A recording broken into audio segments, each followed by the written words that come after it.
Hello friends, welcome to Crime Chronicles US, where America's unsolved mysteries, vanished criminals, and chilling cases come alive. Every story is real, every detail matters, and the truth remains buried in the shadows. Don't forget to like, comment, share, and subscribe to stay updated with every mystery. The night air over Los Angeles in January of 1947 carried a strange stillness, the kind that settles only in the early hours before dawn. The city was growing fast, bursting with post-war optimism, neon lights, and Hollywood dreams. Yet beneath its glossy surface lay something darker, something festering and unseen. A vacant lot in the Leimert Park neighborhood. The silence was broken, not by gunfire or screams, but by discovery. A woman walking with her child noticed what appeared to be a discarded mannequin lying in the grass. It was pale, motionless, cut cleanly in two. When she stepped closer, reality shattered the illusion. This was not a mannequin. It was a human body. And from that moment forward, Los Angeles would be forever haunted by a name the press would soon invent: the Black Dahlia. The body belonged to a young woman named Elizabeth Short.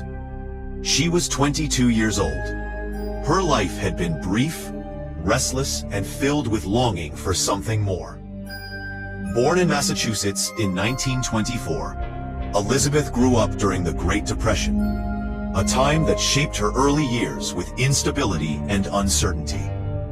Her father abandoned the family when she was still a child, leaving Elizabeth, her mother, and her sisters to navigate a difficult world.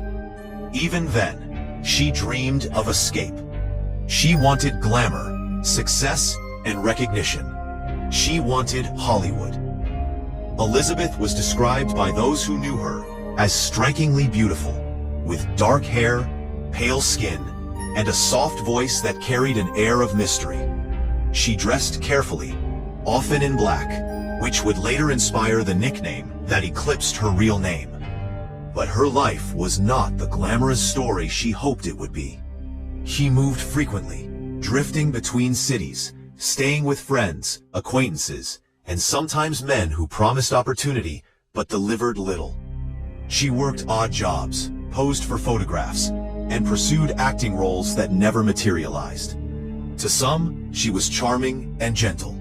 To others, elusive and troubled. By late 1946, Elizabeth had made her way to California once again. She spent time in San Diego, then Los Angeles, floating on the margins of Hollywood society. She was often seen in nightclubs, restaurants, and hotel lobbies, always waiting, always hoping. But behind the image she projected was a woman with little money, no steady employment, and nowhere permanent to stay. She relied on the kindness of others, a vulnerability that would prove fatal. The last confirmed sighting of Elizabeth Short occurred on January 9th, 1947. She was seen at the Biltmore Hotel in downtown Los Angeles. Witnesses later recalled her sitting in the lobby, using the payphone, possibly arranging to meet someone. After that moment, she vanished. For 6 days, no one knew where she was or what had happened to her. Then, on January 15th, her body was found. The condition of Elizabeth's body shocked even seasoned police officers. She had been bisected at the waist with surgical precision, a cut so clean it suggested medical knowledge. Her body had been drained of blood. Her face bore a grotesque smile, carved from ear to ear, a wound later referred to as the Glasgow smile. Bruises and ligature marks indicated she had been restrained and tortured over a prolonged period. There was no sign of a struggle at the location where her body was discovered, suggesting she had been killed elsewhere and deliberately placed in the vacant lot. The killer had posed her body carefully. Her arms were arranged above her head, her legs slightly apart. It was as if the murderer wanted the body to be found, wanted it to be seen. The crime was not only an act of violence, but a statement. From the beginning, The Black Dahlia murder was theatrical, calculated, and deeply disturbing. As news spread, the media descended with unprecedented intensity. Newspapers splashed graphic details across their front pages, competing for attention with sensational headlines. Reporters coined the nickname Black Dahlia, drawing inspiration from Elizabeth's clothing and a recent film noir titled The Blue Dahlia. The name stuck, transforming Elizabeth Short from a person into a symbol, an object of morbid fascination. The Los Angeles Police Department launched one of the largest investigations in its history. Hundreds of detectives were assigned. Thousands of tips poured in from across the country. Friends, acquaintances, bartenders, hotel clerks, and former lovers were questioned. Anyone who had crossed paths with Elizabeth became a potential lead. Yet, despite the overwhelming effort, the case seemed to move nowhere. Almost immediately, the investigation was complicated by misinformation. The press often published rumors as fact, exaggerating or fabricating details about Elizabeth's life. She was portrayed as a promiscuous femme fatale, a party girl who lived dangerously. In reality, many of these claims were untrue or grossly distorted. Friends described her as reserved and modest, someone who talked often of marriage and stability. The media narrative, however, had taken on a life of its own, shaping public perception and muddying the waters for investigators. Adding to the chaos were taunting messages sent to newspapers and police. On January 24th, just over a week after the body was discovered, the Los Angeles Examiner received a package containing Elizabeth Short's birth certificate, social security card, photographs, and address book. The items had been carefully cleaned with gasoline to remove fingerprints. A note included with the package read, "Here is Dahlia's belongings, letter to follow." The sender signed it with a chilling moniker, The Avenger. The city was gripped by fear. The idea that a killer could commit such an elaborate, sadistic murder and then remain at large unsettled everyone.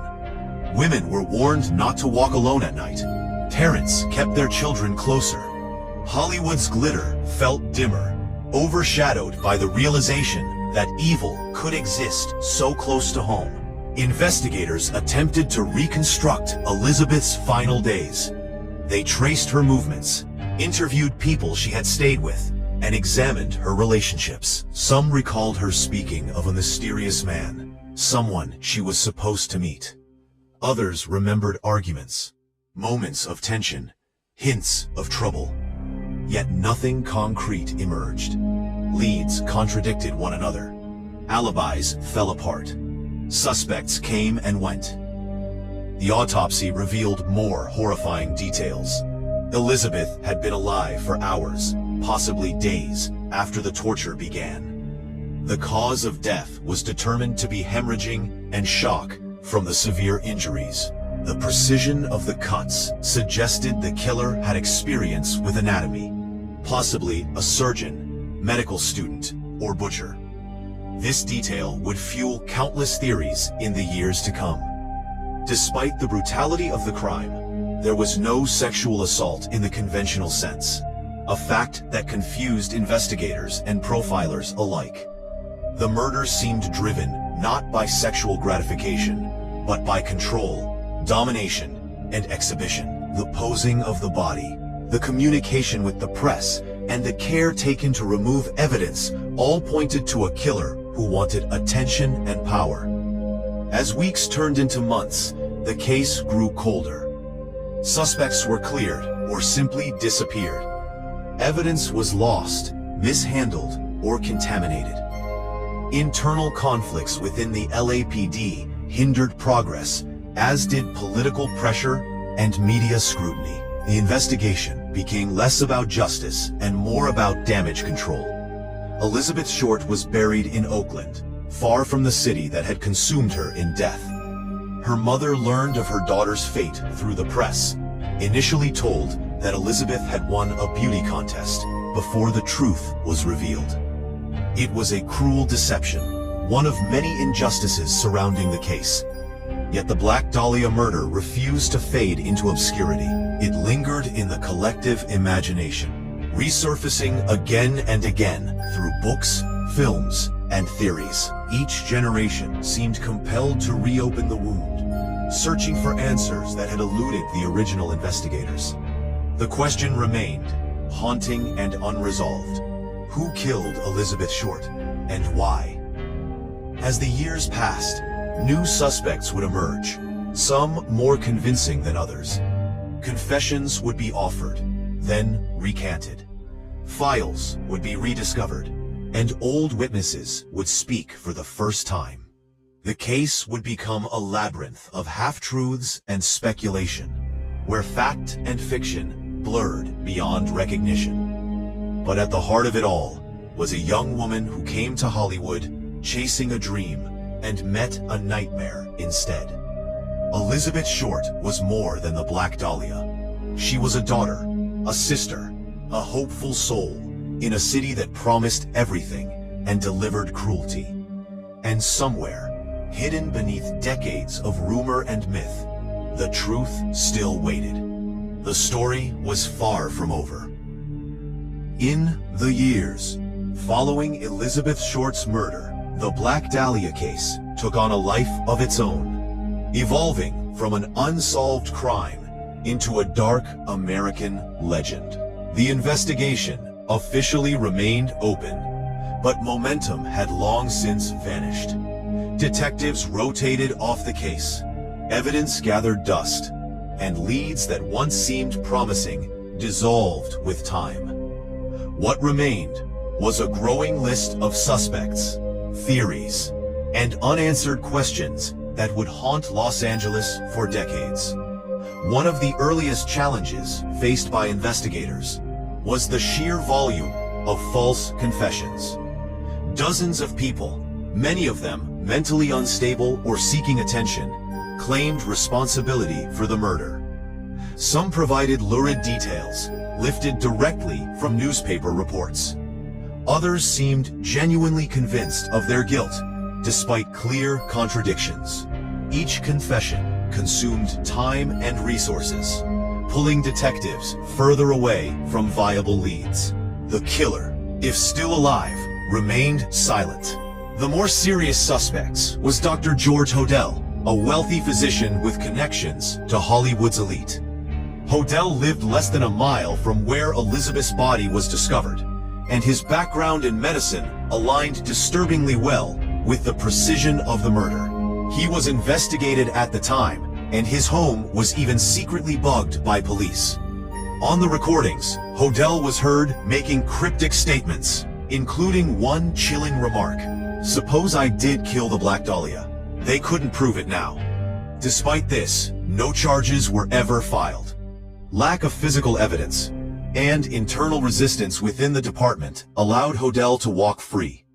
Years later, Hodel's own son, a former LAPD detective, would publicly accuse his father of the murder, citing circumstantial evidence, photographs, and his own analysis of the case. The claim reignited public interest and convinced many that the mystery had finally been solved.